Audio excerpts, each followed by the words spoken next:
The lights are flickering. Hope we don't go dark. And Roxanne Lewis is here. We were here last week on the 14th. This matter was set for 2:30, so we're not too terribly behind. We determined that this was a termination of tenancy case. The rent would have been substantial.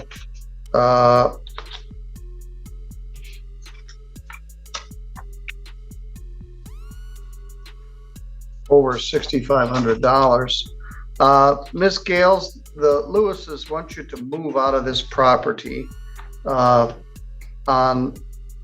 in White Pigeon. We talked about it last week. What's your position?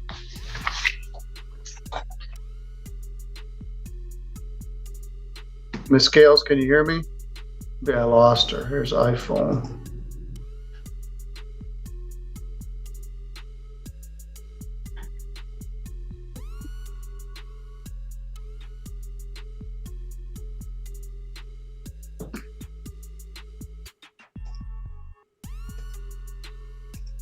All right, are you Michaela Gales? Yes.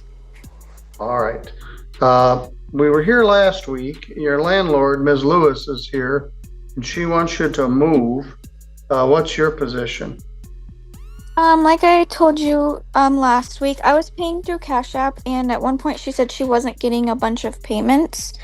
And then I paid her this last August rent, and then we didn't have water almost all of September. Due to that, I had talked to the city, and they told me that I needed to put my months of rent into a different account, but I could hold it from her due to the danger of not having water in my home, and that is what I did. The courtroom opens with flickering lights and a matter already in motion.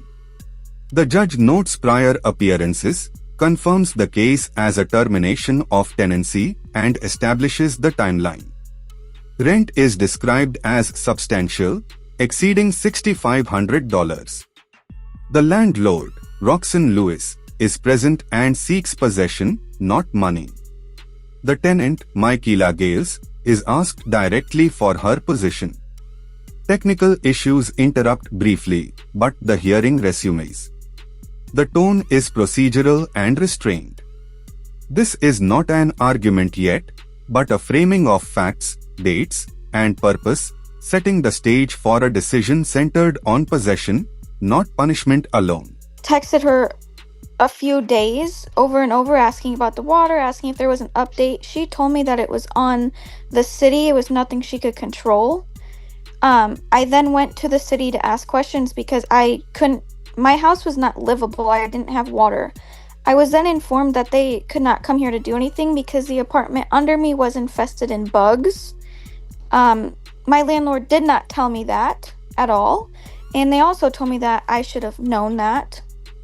So I then asked Roxanne again what was going on, and she told me that she was waiting on the city, and I didn't hear anything back for a while.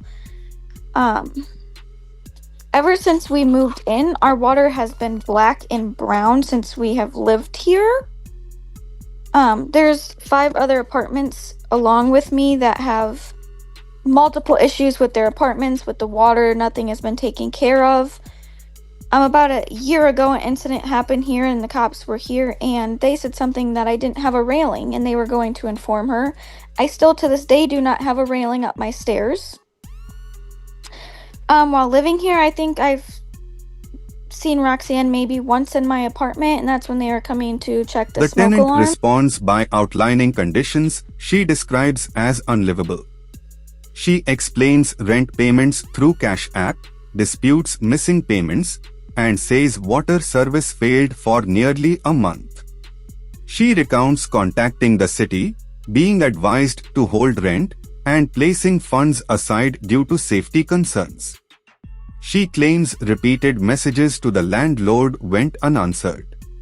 She describes discolored water, alleged infestations in another unit, missing stair railings, and absent smoke alarms. Work hours limit her ability to seek assistance. Her testimony frames hardship, frustration, and an inability to move without stability during the disputed months at issue here today. which they had told her that we didn't have the smoke alarms that were needed in here. I still to this day do not. Last week you told me to reach out to the helping aide, and I did do that. But I also work 8 to 5 Monday through Friday, so it's hard for me to try to get back in contact with her. I have called her a couple times, left some voicemails, and I have not heard anything back. All right, so you're telling me how terrible the apartment is and all the reasons why you don't like it there. All I can see is the top of your head. She's asking you to move, and she's not asking for any money. She simply wants to terminate the tenancy. The notice to quit was served on you on September 8th. Now, you've raised issues regarding the covenant of habitability. If she was trying to collect rent, your rent would be abated because there was a period of time we didn't have water. The truth of the matter is you'd like to move if you had somewhere to move to. You're telling me why this is so terrible. The water's bad, there's bugs downstairs, there's no railing, there's other issues, but you don't. The judge listens, then reframes the issue sharply. He notes the landlord is not seeking rent, only possession, and reminds the tenant a notice to quit was served September 8th. Habitability concerns are acknowledged, including potential rent abatement if money were pursued. Still, the judge observes a contradiction. The tenant describes severe conditions yet resists moving. He explains escrow rights exist but are rarely executed properly. Months have passed without rent since September. The court emphasizes this is about whether the tenant intends to stay or leave, not relitigating every complaint raised during this proceeding before the court today alone. Want to move out. Right now, no rent has been paid since September, October, and November, and we're about to be into December. Now, you do have a right to take your rent and place it in escrow for habitability issues. Nobody ever exactly does it right, but there is a way to do it. They've served a notice to quit on you in September 8th, saying they wanted you to move, and you didn't. So they filed this matter, I think in October. So what do you want to do? Do you wish to stay there? For now, yeah. I mean, I can't get ahead when I have no water for almost a month. I'm then having to pay to travel to even shower. I can't cook food at my own home, so I have to travel to do that. It was not livable for almost a month here. And so all the money that I should have been saving to put into something else, I'm still spending because this place is not livable. All right. Miss Lewis, I'm sure you have a response to all that. What's your response? Well, most of it's not true, but on September 10th, I did text Michaela and The tenant answers that she wants to stay for now. She explains financial strain caused by lacking water, paying to travel for showers, and being unable to cook at home. She describes money meant for saving instead spent coping with conditions. The judge then invites the landlord's response. Roxanne Lewis disputes most claims, stating the city offered testing and the tenant stopped responding in early September. She says water issues were temporary and city-related, denies infestations, and asserts other tenants have no complaints. According to her, water service exists and improvements are underway despite acknowledged infrastructure limitations there locally. the city of White Pigeon was willing to come out and do a water pressure test, and she never texted me back and has not texted me back since the beginning of September. And the water issue was something to do with the city, and they said until they get new lines put in, it's going to be an issue. None of the other tenants have any issues. In fact, the tenant that she's talking about with the bug infestation, that is a lie. She's actually paid up through January rent. So. Is there water there now? Yes, there's water, and there has been water. It was for a few days that we were working on it and the city was working on it, that they had pressure issues.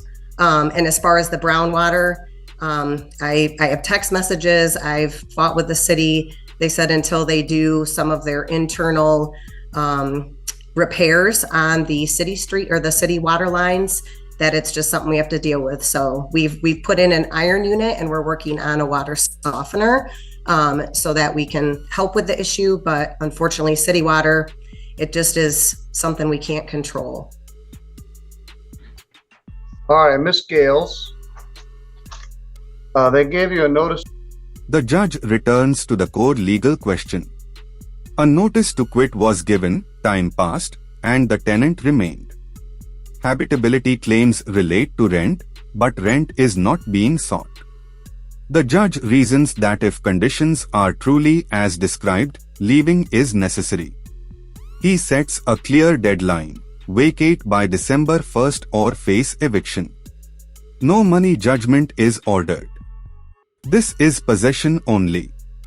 He explains the risk of sheriff-enforced removal and the requirement to return keys and provide a forwarding address.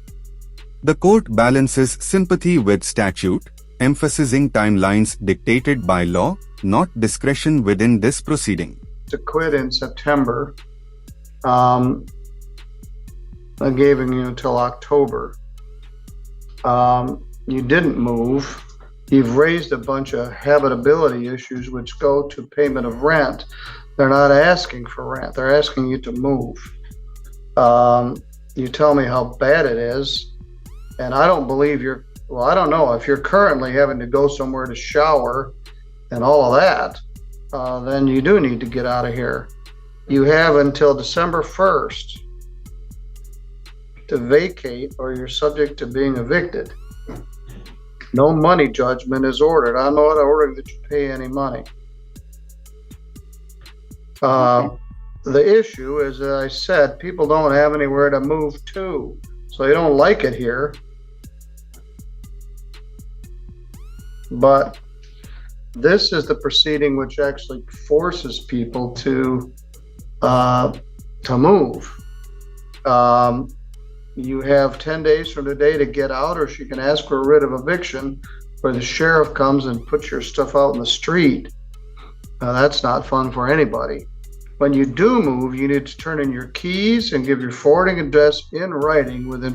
The judge further clarifies consequences and process. 10 days are granted from the ruling, aligning with statute, not impulse. An appeal window is also noted. He stresses again no money is ordered, though unpaid rent totals months. Security deposit application is explained if future claims arise. Habitability arguments may matter later, but not here. The judge underscores reality: staying only increases arrears and harm. If conditions are intolerable, departure is logical. His tone is firm but explanatory, aiming to remove confusion. This ruling forces action, not resolution of every dispute raised in testimony during this limited possession-focused hearing today. 4 days of your moving. Now this will be 4 months with no rent. September, October, November, December. This is not a money judgment. It is a possession judgment. When you turn in your keys and give your forwarding address, you can apply your security deposit to unpaid rent. But if she's going to sue you for money damages, there will be issues about those things you talked about. The days you didn't have water, the quality of the water, those would go to issues regarding the abatement of the rent. But at this point, if it's as bad as you say it is, you need to get out. And I didn't pull this number out of a hat. It's what the statute says. You get 10 days from this day. We've already adjourned it 7 days, but in point of fact, they've asked you to move since September 8th, and now you have until December 1st. You do also have 10 days to appeal this. Let me repeat, they're not asking for money here. They're asking you to move. If they do ask for money, it will be in a separate hearing regarding money damages. And then all those issues regarding the abatement of the rent will become more relevant. But if it's as bad as you say it is, you need to vacate. She indicated that the rent was, at that point, $6,400 at $900 per month. By the time you move, your rent's gonna be $7,000 in arrears. And that's not good for anybody. All right, you have until December 1st to vacate, or you're subject to being evicted.